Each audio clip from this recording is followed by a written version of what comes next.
kami maghihintay kasi bawal daw kami sa loob. Pero nagpa-pirma sila ng vaccine form, kung meron kaming vaccine form, pero hindi pa rin naman kami makapasok kasi daw ganito ganyan. Ang dami nilang arte. So okay lang naman, maghintay na lang kami dito sa labas. Siya na lang magpapasok ng deliver doon sa loob. Wala kaming magagawa, napakahigpit ng ng San Miguel. San Miguel Power Plant daw 'yun.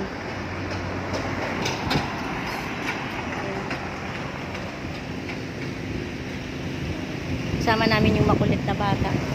Kasi wala siyang pasok ngayong araw kaya sinama na lang namin. Gawa mo.